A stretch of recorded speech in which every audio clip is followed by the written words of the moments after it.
Agradecemos que usted se informe con Hechos AM. Como le decíamos, estamos llegando ya al día 6 de mayo de 2021 y todos los días le estamos dando seguimiento al tema de la pandemia generada por la COVID-19. Es por ello que, como les veníamos anunciando, hoy vamos a conversar con el doctor Francisco Alaví. Datos importantes respecto a lo que ha ocurrido en las últimas horas. La Asamblea Legislativa aprobó una ley relacionada con el tema de la pandemia.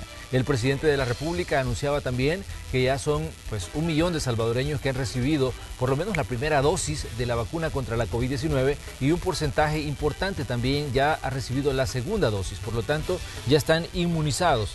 Otros aspectos importantes es lo que abre el hecho de poder acceder a más vacunas para que se pueda continuar inmunizando a más personas. De estos temas vamos a hablar esta mañana, pero primero ponemos algunos hechos en contexto. El proceso de vacunación contra el COVID-19 alcanzó el 1 millón de personas vacunadas, así lo confirmó el ministro de Salud, Francisco Alaví. Al mismo tiempo, destacó la celeridad de la aplicación de las vacunas a escala nacional. Agregó que a la fecha el país ha recibido 7 lotes de vacunas, con los que se ha alcanzado 1.8 millones de dosis en el territorio, y con la adquisición de los 4.4 millones de dosis de Pfizer, El Salvador acumula 11.4 millones de vacunas. De igual manera, explicó a la población que no hay que tener temor por la segunda dosis del fármaco, ya que se debe aplicar para una inmunización segura. Es de mencionar que esta semana inició la vacunación extramural contra el COVID-19, enfocado en personas que poseen discapacidades físicas y que aún no han podido ser inoculadas. Consiste en realizar el proceso fuera de los centros de vacunación, similar a la estrategia iniciada el 7 de abril pasado, cuando las vacunas fueron llevadas hasta diferentes asilos públicos y privados del país. Esta mañana conversaremos sobre este y otros temas con el ministro de Salud, Francisco Alaví. Bienvenidos a la entrevista de Hechos AM. Así es, el doctor Alaví está ya con nosotros aquí en Hechos AM para actualizarnos la información respecto al tema del manejo de la pandemia. Doctor, buenos días, un gusto recibirlo. Buenos días, un placer estar con la población salvadoreña informándola sobre las recientes estrategias y situaciones que están sucediendo en el marco de esta pandemia. Doctor, hablemos de la ley que estaba ayer siendo discutida y aprobada por la Asamblea Legislativa. Se llama Ley para el Uso de Productos para Tratamientos Médicos en Situaciones Excepcionales de Salud Pública ocasionados por la pandemia de COVID-19. ¿Por qué es importante para ustedes contar con esta ley? Primero que nada, es una ley que viene para poder darle fortaleza al sistema de salud y para poder seguirle brindando herramientas necesarias para que la población pueda acceder en tiempo oportuno a las estrategias que están a nivel internacional. Esto nos permite tener cada día a disposición todo lo necesario para poder combatir la pandemia, y esto en un margen muy amplio de intervenciones. ¿Y qué son un margen muy amplio de intervenciones? Acciones en las cuales, ante esta celeridad que ha tenido la pandemia y eventual celeridad que ha tenido todos los tratamientos farmacológicos, médicos, la implementación de diferentes estrategias que, al igual que El Salvador, todos los países del mundo están solicitando tener esas intervenciones, hace que sea difícil el poder adquirir cada uno de estos insumos, cada una de estas medidas, o implementar estas estrategias que puedan frenar la cantidad de contagios. Cuando nosotros vemos una ley, no solo se trata de una ley para adquirir, se trata de una ley que permita tener la facilidad y la agilidad al sistema de salud para poder venir combatiendo esta pandemia y saliendo adelante. Quiero recordar, esto ha sido una situación sanitaria difícil, una situación sanitaria que no es porque el Ministerio de Salud diga que tiene una gran complejidad, es compleja, sino que porque lo pueden ver ustedes en los diferentes medios de comunicación, en la zona de los diferentes países, en Europa, en Occidente, en Norteamérica, Suramérica, todas las diferentes dificultades que ha puesto a los países, incluso con los mejores sistemas de salud, batiendo récords en cifras de letalidad, batiendo récords en cifras de contagio, que actualmente, en el 2021, a pesar que El Salvador está en un panorama bastante normal o tranquilo, hay países que ahorita se encuentran en un momento muy difícil y que todavía están tomando todas las medidas necesarias para contener epidemiológicamente los casos de COVID. Entonces, realmente esto le viene a dar agilidad al sistema de salud para garantizar que lo que hoy los salvadoreños experimentan con tranquilidad ante la pandemia del COVID continúe. No quiere decir que ahora El Salvador ya no tiene coronavirus y que por eso estamos mejor que el resto de países. No, circulación del coronavirus existe en el territorio. Claro. El virus está presente. Posibilidad a nivel internacional de una llegada, de una adaptación del virus que tenga mayores complicaciones al territorio, existen. Entonces, ¿qué garantiza que la población en El Salvador tenga mayor tranquilidad o esté en una normalidad mucho mejor que el resto de países centroamericanos? Que las medidas han sido eficientes y que se tomaron en tiempo oportuno. Pero para que esto continúe hay que garantizar pues por supuesto que se sigan cumpliendo, y eso implica que se tenga toda la celeridad y la agilidad del sistema de salud para poderle permitir a la población salvadoreña pues estar mucho más protegida. Ahora, no solo es contención epidemiológica, no solo es tratamiento farmacológico, no solo es insumos. Estamos ante una de las situaciones más importantes que se han enfrentado en el periodo de la pandemia, y yo creo que podríamos dividirlo en 3 puntos clave, y ha sido: 1, el conocer y la información que se generó a nivel de la pandemia; 2, la adquisición de insumos y tratamiento médico, que fue carrera por el mundo; y 3, la carrera que existe actualmente por la vacuna. Si tuviéramos que dividir en 3 puntos importantes la pandemia y que ha generado dificultades a todos los países, esos 3 puntos serían quizás los puntos más difíciles para todas las regiones, y ahorita nos enfrentamos a uno de los más complejos, que es la adquisición de vacunas a nivel internacional. Y claro, El Salvador está teniendo un desempeño muy favorable y reconocido a nivel internacional, porque la cantidad de vacunas que hay en el país es una cantidad que ninguno de los países centroamericanos tendría. ¿Cuál es la cantidad, doctor, de vacunas que tiene El Salvador en este momento, o las que ha tenido acceso El Salvador en este momento? A las que ha tenido acceso El Salvador y ya tienen un suscrito, un convenio, están adquiridas, son inicialmente 7 millones. El presidente mencionaba del acuerdo que se acaba de concretar con Pfizer, Biotech, con lo cual tenemos 4.4 millones más a esos 7 millones, entonces estamos llegando a una cantidad pues mucho más favorable. De estos 11.4 millones que se tiene, pues al momento han llegado al territorio, luego de 70 días de iniciar esta estrategia de vacunación, el 17 de febrero, han llegado 7 lotes diferentes. Lo hemos mencionado en reiteradas ocasiones, y esto suma un total de cerca de 1.8 millones de dosis de vacuna. No han parado las llegadas. Tenemos probablemente en pocos días más buenas noticias para la población, pero el hecho de notificar ese acuerdo que se tiene ya con la farmacéutica Pfizer, que todos sabemos es una de las farmacéuticas que ha estado en la mente de muchos salvadoreños y en la mente de muchas personas a nivel internacional. Nosotros hemos aclarado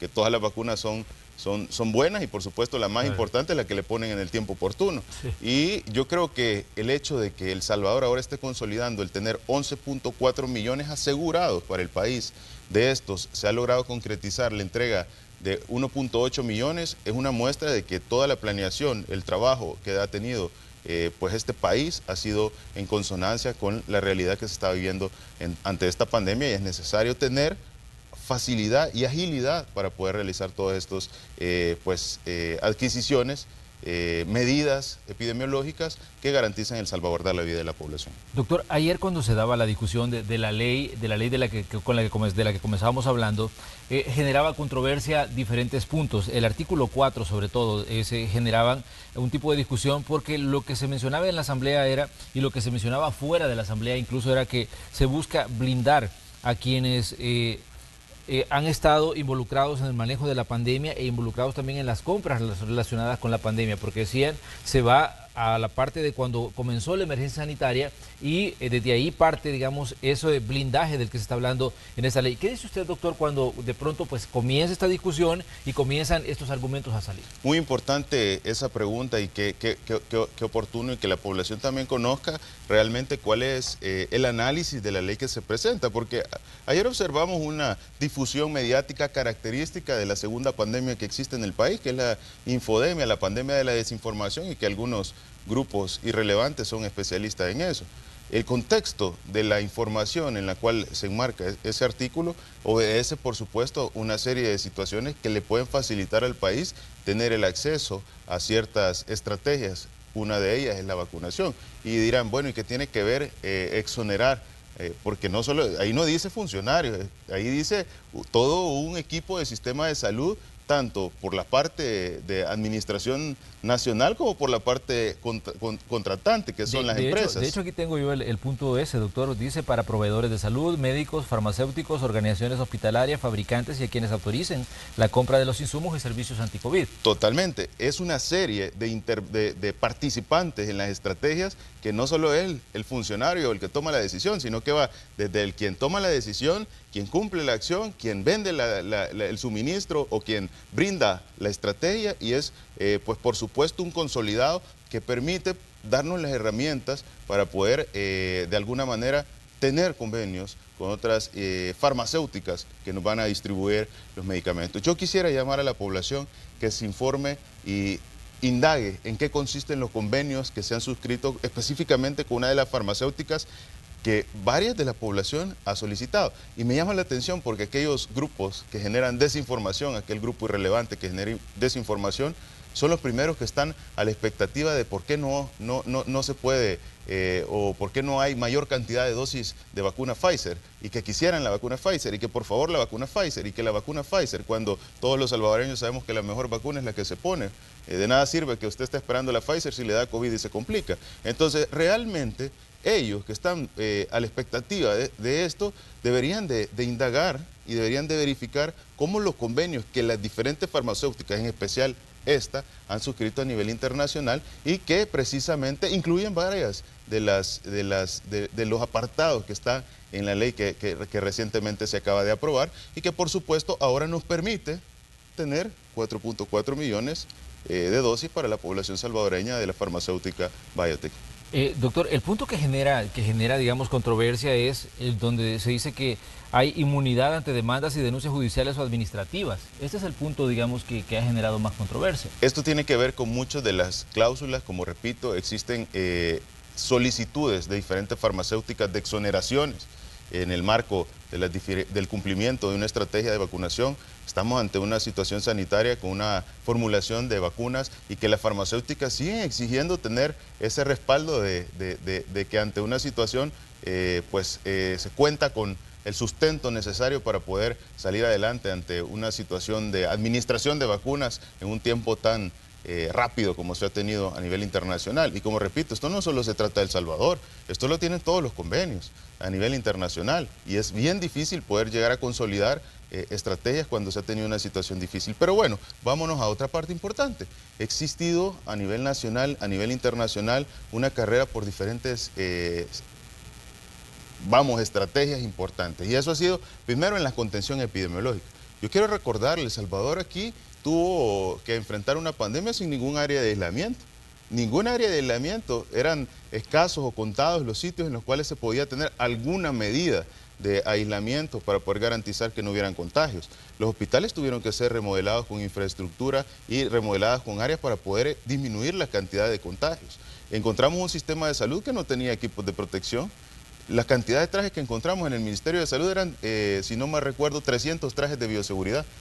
300 trajes de bioseguridad para todo el país, que se encontraron guardados en una bodega totalmente, prácticamente sin mayor cuidado. Entonces, un sistema de salud que no contaba con las condiciones necesarias tuvo que enfrentarse a una carrera por diferentes insumos, diferentes artículos, diferentes medicamentos en el marco de esta pandemia. Y de remate se quitan todas las herramientas necesarias, se quitó un estado de emergencia, se quitaron un montón de situaciones, y aún así se realizó todo dentro del marco de la ley, dentro del marco del uso de las facultades que se instauraron. Entonces, existe a nivel internacional mucha evidencia científica del canibalismo internacional en medicamentos, en insumos, en las diferentes estrategias, los diferentes insumos que se distribuyeron a nivel internacional, las diferentes acciones de contención epidemiológica. Yo creo que la población se sorprendería de ver cuántas, de alguna manera, solicitudes en habeas corpus, en un montón de acciones que ciertos grupos realizaron para tratar de tomar acciones que bloquearan esa contención epidemiológica que el país tuvo. Si fue una situación en la cual no había acción importante o más importante que el salvaguardar la mayoría de la población salvadoreña, y que ahora está siendo demostrado. Yo quiero recordar también el hecho cuando decían, es que El Salvador tiene la mayor cantidad de contagios, es que El Salvador tiene la mayor cantidad de letalidades, es que El Salvador tiene la mayor cantidad de letalidades en el personal de primera línea. Pero ahora yo veo un Salvador mucho más seguro que el resto de países, El Salvador que tiene una cantidad de contagios menor que la del resto de países. Recuerdo muchos periódicos sacando información incorrecta, imprecisa, de manera tendenciosa, en la cual tratan de generar una expectativa en la población que no es lo que está sucediendo en el territorio. Y eso quedó expresado en las elecciones del 28 de febrero, porque la población, al ver toda esa desinformación, pero generar un resultado en una elección de esta magnitud, en ese nivel, está demostrarle a la población está dando a demostrar que no cree en la tendencia o en la manera en la que ciertos medios de comunicación están desinformando. Entonces, yo creo que la población debe tener la tranquilidad de ver los resultados que se están obteniendo. Esto no se trata de una ley de inmunidad para ningún funcionario. Esto no se trata de una ley para evitar o para disimular cosas incorrectas. Esto se trata de una ley que le permite a la población tener acceso en tiempo, en celeridad, a las condiciones que ahora se están solicitando a nivel internacional. Doctor, ¿qué piensa usted cuando ayer se bautizaba la ley como la ley Alaví? Realmente a mí me da un poco de gracia de ver cómo este grupo irrelevante todavía está teniendo algún tipo de resonancia a nivel nacional, cuando ha quedado demostrado por más de 30 años la ineficiencia, inexperticia que se tuvo para poder llevar un sistema de salud, que ahora la población puede ser el mejor testigo de ver cómo el cambio se está suscitando. Y no es un cambio de imagen, porque esto no se trata de un cambio de imagen, se está tratando de un cambio estructural en el funcionamiento y en el proceso en el cual se brindan las atenciones en salud, que garantiza que la población, al salir de un centro de vacunación, pueda salir contenta. Uno puede venir y pintar o remodelar un área, pero si todo un proceso, toda una estructura, toda una mística de trabajo no cambia, la población siempre va a salir en desacuerdo del trato, en desacuerdo de ciertas acciones. No va a ser fácil, no va a ser rápido, no ha sido sencillo, pero sí está avanzando. Y sí le está permitiendo a la población que uno de los deberes constitucionales y que son derechos de la población se esté brindando con mejor calidad a la que se venía dando.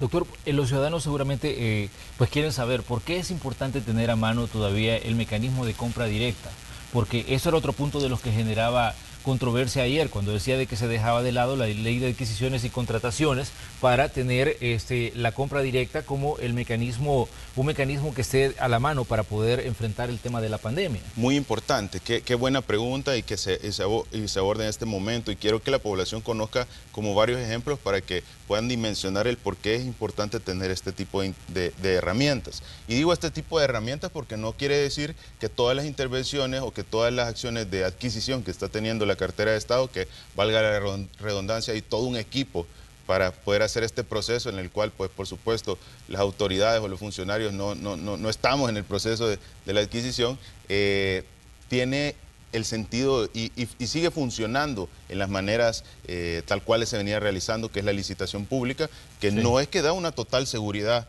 ante cierto tipo de situaciones, sino que viene a ser un proceso en el cual se disminuyen esos riesgos, pero también en el cual se pueden prolongar y ser ineficientes. Yo creo que la ley, la CAP tiene tiene bondades, pero también tiene deficiencias, y esas deficiencias se pagan en vidas en el tema del marco de salud. Debería existir una ley estructurada para específicamente el tema de salud, que dependen vidas de esto. Y por supuesto, en el marco de la pregunta es, ¿por qué deben de seguir las contrataciones? Si es que actualmente la pandemia de COVID-19 continúa en el territorio. El virus sigue circulando. El hecho que estemos con tranquilidad, el hecho que estemos con cierta normalidad que no se experimentan en países. Bueno, ustedes pueden ver el caso de Guatemala. A las 9 de la noche hay un cierre total. Sí, en todos los comercios y en todas las actividades, para garantizar limitar la transmisión de persona a persona. El hecho que El Salvador tenga la tranquilidad que ahora podemos ver en el día a día, pues se debe a que se han seguido cumpliendo las medidas y todos los protocolos de bioseguridad. Y estas medidas van desde algo tan sencillo como garantizar que todos tengan el uso de la mascarilla, como garantizar que el sistema de salud tenga el medicamento tan conocido por todos los salvadoreños, que es el tocilizumab, que en un inicio hasta fue muy cuestionado, que son medicamentos que tienen costos arriba de $200, $300 por frasco, que un paciente puede llegar a requerir hasta 6 frascos, medicamentos que surgieron de manera inmediata. El hecho de que se siga implementando estrategias que se van actualmente reportando en la evidencia científica, y por supuesto que una vez tiene esa evidencia científica hay que adquirirlo. claro ejemplo de ello es las vacunas. Vámonos a finales del año pasado. ¿Qué se anunciaba por el país? Se anunciaba la adquisición del convenio de las vacunas. ¿Qué pasaba? A nivel internacional todavía existían los diferentes procesos de la fase 3 y no tenían alguna autorización de comercialización de los diferentes fármacos o de diferentes vacunas. ¿Qué sucedió cuando se dio el permiso de comercialización? Si alguien en ese momento iniciaba un proceso de adquisición en este periodo de tiempo, estamos hablando que un proceso puede llegar a tomar 4 semanas, claro. 5 semanas, siendo optimistas, 3 semanas en el marco de uno de los medicamentos o vacunas que todo el mundo iba a tratar de adquirir. ¿Qué es lo que iba a suceder? Íbamos a pasar a ser el último de la lista o probablemente no estaríamos teniendo las vacunas que hoy se tienen en el territorio. Hay ciertas necesidades emergentes que surgen de la evidencia científica que requieren tener de algún mecanismo de celeridad para poder adquirirse. No quiere decir que todos los procesos sean igual.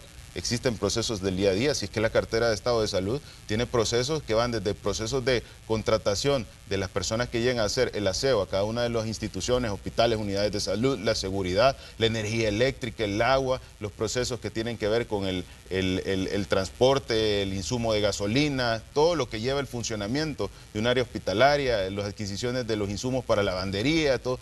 Eso sí es un proceso normal, son procesos estructurados que llevan una planeación en tiempo en el cual se inicia y se somete a toda la rigurosidad de la ley.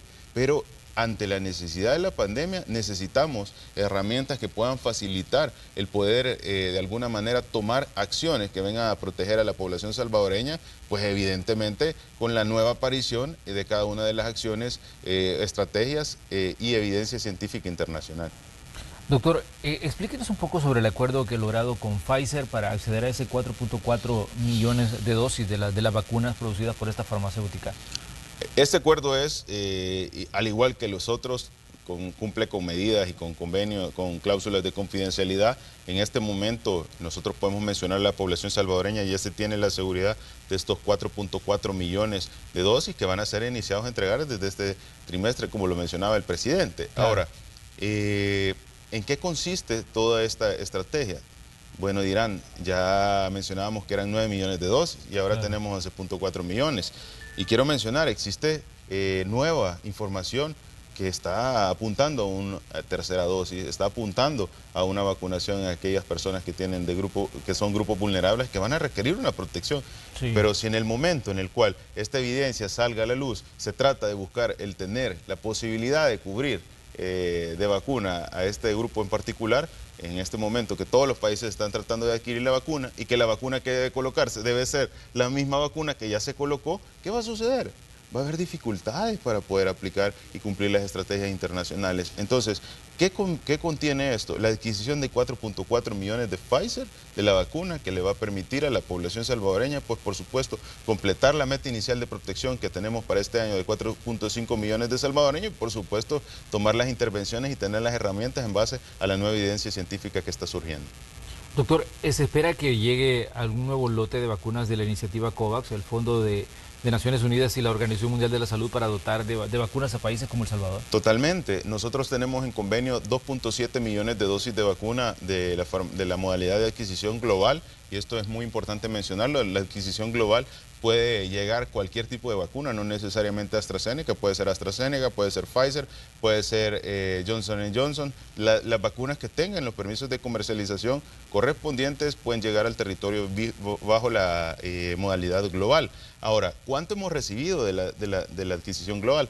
Pues hemos recibido un lote inicial de 33.600, hemos recibido un lote de 51.460, hemos recibido un lote de 96.000 vacunas, con lo cual, por supuesto, de eso, a los 2.7 millones falta bastante de la adquisición global que llega al territorio. ¿Por qué El Salvador tiene una mejor condición y por qué El Salvador está dando mucho de qué hablar a nivel internacional? Incluso hay países que dicen, bueno, El Salvador tiene una población pequeña, ¿por qué tiene tantas vacunas? Claro. Recordemos que estamos en una carrera por las vacunas. Sí. Y es precisamente porque El Salvador inició hace 6 meses la planeación para poder ahora consolidar una de las estrategias muy importantes que ha sido la adquisición nacional de vacunas para proteger a la población salvadoreña. El tener una visión previa, el tener claro que una de las estrategias que iba a poner fin a la pandemia era la vacunación, hoy nos posiciona que tengamos las herramientas necesarias para poder implementar esta estrategia. Y no solo es decir, es que El Salvador tiene la vacuna. El Salvador tiene todo un proceso estructurado para cumplir una estrategia que va desde identificar cuáles eran las necesidades, las cadenas de frío, los permisos correspondientes, hasta el implementar una de las mejores cadenas de frío en América Latina, 16 millones de vacunas de resguardo. El Salvador tiene solo para resguardar vacuna de ultra baja congelación, que es la vacuna de Pfizer de menos 70 grados, capacidad de 6 millones. Pues por supuesto podemos adquirir 4.4 millones porque tenemos las condiciones para almacenarla. Tenemos las condiciones para garantizar que este fármaco no se eche a perder. Claro. Hay países que ni tienen esas condiciones. Entonces, realmente el proceso, la estructura, el hecho de que cada uno de los centros de vacunación, de los autoservicios, de la modalidad de vacunación en extramural y, por supuesto, la logística para que cada salvadoreño pueda introducir o agendar su cita en el www.vacunacioncovid19.gov.sb, el mensaje de texto, los promotores de salud, todo es un proceso que ha requerido tiempo y que ahora se consolida con un resultado final, y es que cada salvadoreño que sale de un punto de vacunación sale contento de la agilidad, de la eficacia y de la seguridad que está teniendo el proceso de vacunación. Vamos a hacer una pequeña pausa comercial y cuando regresemos vamos a continuar hablando con el doctor, porque definitivamente hay aspectos que queremos que nos explique. Por ejemplo, cómo va el ritmo de vacunación. Se está hablando de que un promedio de 43.000 salvadoreños reciben una dosis de la vacuna pues todos los días. Vamos a conocer sobre esto y también sobre las modalidades. La del autoservicio, la extramural que se conoce para ir a atender a personas que no pueden movilizarse. Vamos a conocer cómo está funcionando esto cuando regresemos de la pausa.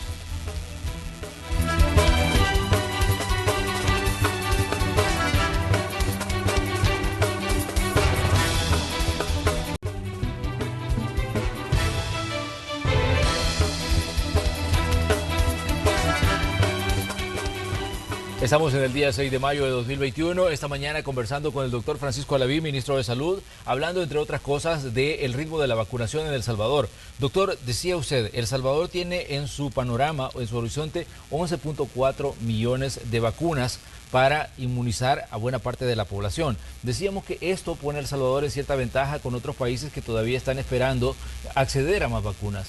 Entonces, ¿cómo ven ustedes el ritmo de vacunación a este momento? Se está vacunando a personas de 50 años en adelante, porque ese fue el último grupo que se abrió para que la población pudiera, en este caso, acceder a las vacunas. Y sumado a esto, lo que se había dicho, empleados de medios de comunicación, empleados de farmacias, empleados de laboratorios, que eran otro grupo que se había sumado independientemente de la edad que tuvieran, a los procesos de vacunación. ¿Cómo ven ustedes el ritmo de inmunización que está llevando El Salvador en este momento? Muy ágil, muy impresionante y por supuesto exponencial. Hemos visto cómo el acceso a esta estrategia de vacunación está garantizando disminuir las complicaciones o las letalidades a causa del COVID-19 y está avanzando a pasos agigantados, está avanzando con un ritmo muy importante. Y eso parte de que se tienen todas las condiciones necesarias para que la estrategia en sí crezca, y eso es lugares de aplicación, permisos correspondientes, la vacuna en el territorio, cadenas de abastecimiento, estrategias para poder hacer la facilidad de la llegada de la vacuna a cada una de las personas. Y lo veíamos con el hecho de poner a disposición múltiples modalidades que van desde un centro de vacunación que queda menos de una hora de su casa, un megacentro de vacunación que tiene la capacidad de poder meterle celeridad en la cantidad de dosis administradas y por supuesto modalidades en las cuales la población que tiene características particulares puede acceder, como lo son los centros de vacunación en modalidad de autoservicio. Y algo tan importante, las personas con discapacidad, personas que tienen dificultades, que están en las zonas rurales, más alejadas del territorio, en las zonas en las cuales no hay ni siquiera carreteras de acceso a un vehículo y que tienen que sacar a aquel paciente con discapacidad, con una lesión vertebromedular, la tienen que sacar en una sábana entre varias personas para poderla llevar hacia el sitio rural donde accede un vehículo y posteriormente trasladarla para poder apoyar o para poder aplicar esta estrategia de vacunación. Entonces creo que se han puesto a disposición múltiples mecanismos para poder garantizar que se cumpla la meta y por supuesto para garantizar que esto sea ordenado. Todo un sistema de salud, todo un país volcado a atender la pandemia y por supuesto a una de las estrategias que va a garantizar que eso se logre completar y es la estrategia de vacunación. ¿Cómo es la respuesta de los ciudadanos? Porque en algunos países genera controversia. Por ejemplo, en Estados Unidos, el hecho de que mucha gente no se está vacunando. Estados Unidos, incluso el mismo presidente Biden le ha solicitado a los ciudadanos que se vacunen porque decían que esto les va a dar la libertad de poder desarrollar actividades luego de que ya han recibido las 2 dosis de inmunización o han recibido los medicamentos necesarios para poder estar, digamos, preparados su organismo ante el acecho del coronavirus. Pero ¿cómo ve usted la respuesta en el caso de El Salvador a medida se va abriendo los grupos de población que pueden, en este caso, acceder a la vacuna? Muy satisfactorio, y lo vemos y da alegría al ver cómo los resultados que el país ha implementado están rindiendo frutos. Y qué buen ejemplo el que se utilizó en el caso de Estados Unidos, que todavía hay dificultades para que la población pueda tomar la decisión de ir a vacunarse. Sí. Y es el hecho de que cada país ha luchado con múltiples situaciones en la pandemia, y una de las más importantes ha sido el tema de la promoción de la salud, la promoción en riesgo, la promoción de todas aquellas intervenciones que van a poner a un país más seguro.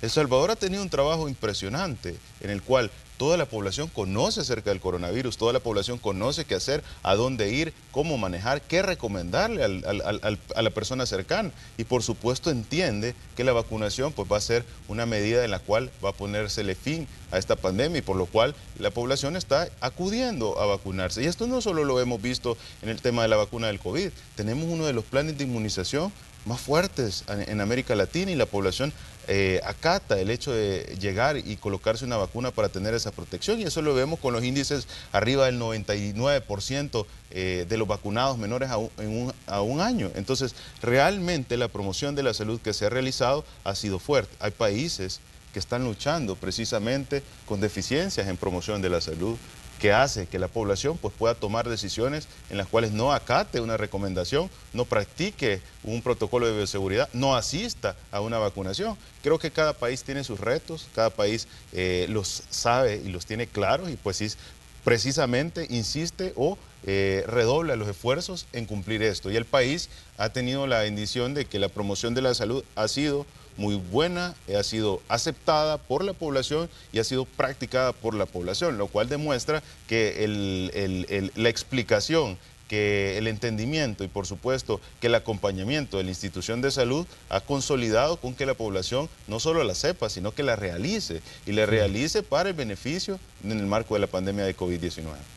Doctor, una de las interrogantes es ¿cuánto le ha costado a El Salvador el tema de la vacunación hasta este momento? Un estimado. Sabemos que hay acuerdos que las farmacéuticas o condicionantes que ponen las farmacéuticas respecto a revelar los costos de las vacunas, pero ¿tienen ustedes o nos pueden dar una cifra, digamos, estimada de cuánto le ha costado a El Salvador este proceso de vacunación, o cuánto le está costando a El Salvador? Muy importante esa pregunta. Yo creo que debemos de consolidar y de entender que existen varios parámetros para poder dimensionar que conlleva una estrategia de vacunación a tal magnitud. Y esto es el hecho de que una estrategia de vacunación no solo es el costo de cuánto vale una vacuna. Y claro, en efecto, que como sabemos no podemos mencionar, porque establecen los convenios de confidencialidad que cada uno de los países a nivel internacional tiene, no solo es El Salvador, pero debemos comprender que esto va en el marco desde recursos humanos, va en el marco desde infraestructura, va en el marco de las condiciones necesarias para las cadenas de frío. Entonces, yo quiero recordar algo: si es que ahora que se pueda consolidar la estrategia de vacunación, es por parte de que tenemos incluso hasta los recursos. Son 5.000 personas que representa el sistema de salud que he incorporado. ¿Cuánto es el presupuesto que se ha invertido en esas 5.000 personas? Si son presupuestos arriba de $100 millones lo que se han utilizado solo en recursos humanos. Entonces, dimensionar una estrategia es complejo, pero creo yo que debemos tener la tranquilidad que se ha logrado hacer lo necesario para poder tener pues el acceso a la vacuna. Ahora, si queremos saber cuántos son los costos de cada una de las intervenciones, pues es diferente, porque hemos mencionado cómo de alguna manera los puntos de vacunación en lo largo del territorio, estos 162 puntos de vacunación han llevado un presupuesto de cerca de 8 millones, y yo lo mencionaba anteriormente. ¿Qué fue lo que sucedió? Comenzaron aquel pequeño grupo de desinformación a decir que este punto de vacunación, esta cabina de vacunación valía una cantidad exorbitante de dinero, cuando realmente no se toman el tiempo de analizar qué conlleva un punto de vacunación, y no solo una cabina como tal y como lo decían, sino que conlleva cadena de frío, lleva las condiciones necesarias de climatización, las áreas aledañas al sitio donde se coloca la vacunación. Bueno, la población conoce el proceso y cada uno de los pasos que lleva esta estrategia. Entonces, realmente el dimensionar la cantidad o la estrategia global de vacunación pues va a representar un costo que lleva incluido parte de lo que ya conocemos como son el rubro de recursos humanos, que son cantidades de dinero bastante elevadas. Sin embargo, al final vamos a poder dar ese consolidado con el precio que conllevó cada una de estas vacunas para poder garantizar que la población se quede tranquilo, porque una cosa es el costo de la vacuna y otra cosa es el costo global, sacando costos de operaciones, sacando costos de recursos humanos, sacando costos de implementación, logística, transporte, las cadenas y el apoyo interinstitucional. Si es que el hecho de que cada institución esté brindando el apoyo en la pandemia es una inversión del sistema o del país ante la estrategia de vacunación. Entonces, claro, todos esos costos indirectos al final se consolidan y se brinda una estimación de cuánto le representó al país la vacunación para poder salir adelante ante esta pandemia. Doctor, uno de los puntos también respecto al tema de la pandemia es, digamos, ¿qué zonas están registrando mayores casos de COVID-19? Sabemos que en la zona central están los departamentos que tienen mayor población y por ende es ahí donde hay mayor probabilidades de contagio por la cantidad de población que convive en el espacio. Pero, ¿cuál es, digamos, el mapeo que tienen ustedes de casos de COVID-19 en El Salvador? Muy importante esta pregunta y creo que atinado el hecho de que, primero aclarar que la cantidad de transmisión que estamos observando es por conglomerados. Claro. Existen dos modalidades de transmisión pues, o de reporte de los casos epidemiológicos. Uno es conglomerado, que es que sucedan casos en todo el territorio de manera pues, prácticamente desordenada, o quiere decir de manera no relacionada, que uno con otro no tienen pues, una característica en particular. Y eso es lo que está sucediendo ahorita en el país. Observamos casos en el occidente, observamos casos en el oriente, en la zona claro. norte, en la zona costera, pero estamos observando una cantidad de transmisión que es favorable, una cantidad que se enmarca entre 130 y 170 casos y es una condición muy favorable en comparación con el resto de países y realmente de un dato bastante bajo. 135 o 136 casos fue el último reportado y eso nos da a nosotros la tranquilidad de que se está teniendo una transmisión baja. Y una parte importante es que ya lleva un buen periodo de tiempo sostenido esta tendencia. Ya se formó una tendencia. Ya claro. podemos decir con el periodo de tiempo que lleva esta tendencia es el decir lo famoso que antes pedíamos con mucha pues, deseo y era que ya se aplanó la curva. Sí. Ya hemos conseguido esa tendencia. Ahora, yo creo que también debemos conocer que existen otras vías de contagio y esos son los brotes epidemiológicos, que son claro. cuando todos los casos tienen relación unos con otros. ¿Qué estamos observando en el país? Estamos observando conglomerados, eso quiere decir que son en todo el territorio, y segundo, estamos observando que las zonas más densamente pobladas no están representando una cantidad de casos altos, lo cual está diciendo dos cosas muy favorables. Uno, que hay protección por parte de la población porque existe una disminución en la cantidad de contagios en las zonas más densamente pobladas, y dos, por supuesto que se está cumpliendo las medidas y los protocolos y esto incluye probablemente la protección contra la protección que genera la vacunación de COVID-19. Eso nos da tranquilidad porque es un parámetro indirecto que nos permite medir que la situación del país o que la tendencia que estamos cursando va a continuar y no que se va a incrementar casos. Si yo observara que la cantidad de contagios se estuviera suscitando específicamente en las zonas más densamente pobladas, eso para nosotros indirectamente es un aviso que probablemente la cantidad de contagios en el territorio se puede incrementar, porque claro. tenemos mayor facilidad, porque estamos en una dinámica poblacional de alto flujo y alto contagio, lo cual condiciona que esta enfermedad pues nos vaya a requerir atenciones de distanciamiento, atenciones relacionadas a limitar esa transmisión de persona a persona. Pero si nosotros estamos observando zonas densamente pobladas, en las cuales no se presentan casos, en las cuales hay una actividad bastante cercana a la normalidad, porque en el país no se han cerrado ninguna de las actividades, incluso hay actividades no esenciales que no deberían de estarse realizando, que de alguna manera la población pues desacata las recomendaciones y las practica. Entonces, realmente el país ya está concluyendo uno de los puntos muy importantes, que es la fase 2 de la vacunación. Y se nos ha olvidado de que mencionábamos cómo la fase 1 y la fase 2 disminuían el 90% de las mortalidades. Entonces estamos viendo que ya el país está por completar, porque ya pasamos a los pacientes arriba de 50 años, con lo cual esto sería el límite de la fase 2 y ya se completó en su mayoría la fase 1. Por supuesto, esta tendencia es la esperada para este momento del tiempo en la estrategia de vacunación. Como decíamos, hay puntos importantes respecto al tema de la estrategia de vacunación y el combate de la pandemia, pero hay, digamos, aspectos que son clave en este tema del manejo de la pandemia, y es que las variantes del virus están generando muchos problemas en diversas partes del mundo.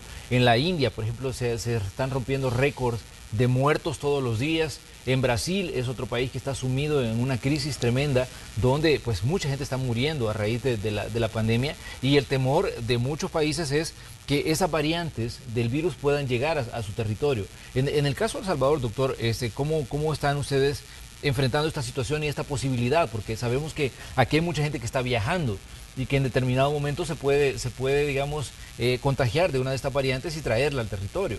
Totalmente nos adelantamos en la planeación y en esta situación que no es nueva, se vino al conocimiento de la comunidad científica hace varios meses. El hecho de la capacidad o las características de los mismos coronavirus lo sabemos desde el momento en que la pandemia se anunció, y es que claro, tienen esa capacidad de poder adaptarse, a la región, de adaptarse a las condiciones climáticas, de adaptarse a las características de cada grupo poblacional, y esto puede eventualmente generar mayor transmisión. ¿Por qué? Porque el virus quiere garantizar su supervivencia. Y para garantizar su supervivencia, por supuesto, debe garantizar que el huésped no muera. Y el huésped en el coronavirus es el humano. Precisamente lo que nosotros vamos a observar que va a tener relación en la adaptación de este virus va a ser aumentar la transmisión para que el virus se pueda desarrollar. Sin embargo, en la mayoría de ocasiones, no digo que esto sea en el 100%, no hay cambios relacionados al incremento de la mortalidad, porque esto lo que garantiza es que el virus mantenga su supervivencia. Pero claro, ¿cómo se logró esto? El país analizó siempre las dos recomendaciones importantes que la OMS dio, y lo repito porque han sido claves. Es el hecho de que una de las más importantes o iniciales fue retrasen la llegada del virus el mayor tiempo posible, y era el hecho de limitemos la llegada en lo que preparamos el sistema de salud para que con un sistema de salud con las condiciones necesarias se pudieran atender una vez se presentaran los casos de coronavirus, y se logró. Pero nosotros también le dimos otra interpretación como país, y es retrasen la llegada de las adaptaciones del virus de otros territorios para poder garantizar o poder salir victoriosos ante esta situación, y el tiempo necesario en lo que la vacunación, que es lo que nos va a dar la protección, se incrementa. Entonces ahí ustedes están viendo las dos partes, el retrasar la llegada del virus para preparar el sistema de salud, y ahora el retrasar la llegada de las adaptaciones para incrementar la estrategia de vacunación y proteger a la población. ¿Y cómo retrasamos la llegada de las adaptaciones? Por eso solicitamos que cada una de las personas que ingresaba al territorio llegara con un PCR. Un PCR que tiene una sensibilidad del 99.9%. La mayoría de países están solicitando antígenos para su entrada. La mayoría de países están solicitando pruebas de anticuerpos para su entrada. El Salvador es uno de los pocos países que ha seleccionado el PCR para su ingreso. Incluso países posterior a la decisión del Salvador, y al ver el incremento de los casos y de las adaptaciones y de la facilidad de transmisión que traía estas adaptaciones, decidió poner la solicitud del PCR, porque el PCR es el único que detecta la replicación viral cuando está abajo de 200 copias. Entonces, eso nos permite el poder interpretar esa recomendación y el poder ahora proteger a la población salvadoreña de estas adaptaciones. Eventualmente pueda ser que llegue un tipo de esta cepa o de esta adaptación que tiene mayor transmisión, pero el país va a estar en una situación diferente, porque el país va a tener un avance en la vacunación y en el efecto de inmunogenicidad o de la protección que da la vacuna. Entonces creo que es muy importante las decisiones que se han tomado, a pesar que en el momento en que se decidió solicitar el PCR, observamos ese mismo grupo irrelevante quejarse del por qué se había solicitado de que se tomaran las condiciones necesarias para proteger a la población salvadoreña de nuevas adaptaciones del virus. Doctor, para finalizar la entrevista, obviamente hay que reiterarle al ciudadano que nos está sintonizando el tema de las medidas de bioseguridad, porque ustedes lo han dicho, a pesar de que usted ya recibió tal vez una dosis de la vacuna, tiene que continuar acatando las medidas de bioseguridad como medida de protección ante una enfermedad que está más que comprobado que mata y que ha dejado pues luto en muchas familias salvadoreñas. Sí, recalcarle a la población salvadoreña, debemos cumplir todo lo necesario para estar seguros, y parte del estar seguros es tener nuestro esquema de vacunación completo, 1. 2, no solo tener el esquema de vacunación y ya no cumplir las medidas, porque existe población que todavía no ha recibido la vacuna, existe población que no va a recibir la vacuna porque no tiene la indicación médica. los jóvenes abajo de 18 años, las personas que están en curso de un embarazo.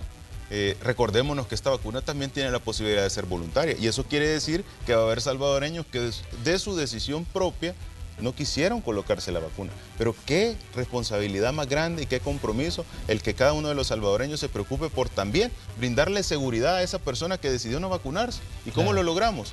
Cumpliendo las medidas de bioseguridad a pesar de haber obtenido las 2 dosis de vacuna y haber completado el esquema de inmunización ante el COVID. Esas son las medidas que van a sacar al país adelante, que ya lo están sacando, que ya lo están siendo reconocido a nivel internacional por el buen manejo, y eso no son por datos subjetivos, sino que son por datos objetivos, por la cantidad de contagios por 100.000 habitantes, por la cantidad de letalidades por 100.000 habitantes, por la cantidad de vacunas que han llegado al territorio, por la cantidad de dosis aplicadas en el territorio. Hemos visto gráficas comparativas entre países de cómo El Salvador tiene una tendencia vertical de crecimiento en la estrategia de vacunación, y eso representa un avance muy importante cuando en el país simplemente en temas de salud lo que se observaba era un retraso de 10 años. Entonces creo yo que es muy importante que la población valore todo el esfuerzo y todos los resultados que han sido prácticamente en el cumplimiento de las medidas de bioseguridad. El mayor logro lo ha obtenido el principal actor en esta pandemia, y eso ha sido la población salvadoreña, ayudado por el principal grupo de atención que ha sido la primera línea, que ha estado arriesgando su vida por salvaguardar la vida de los otros, y por supuesto todo esto coordinado gracias al liderazgo del presidente Bukele. Muy bien, doctor, le queremos agradecer como siempre que nos visite y que nos traiga pues esta información importante sobre el manejo de la pandemia, y también que se nos recuerde las medidas que debemos seguir acatando los ciudadanos para enfrentar esta situación del virus, del coronavirus, que vino a cambiar pues toda la historia de la humanidad en el último año y que definitivamente todavía está circulando entre nosotros, y es por eso que tenemos que estar atentos a cada información que va surgiendo. Gracias, doctor, por su visita. Un placer y feliz día a todos. Vamos nosotros a la pausa comercial, ya regresamos con más de Noticiero Hechos.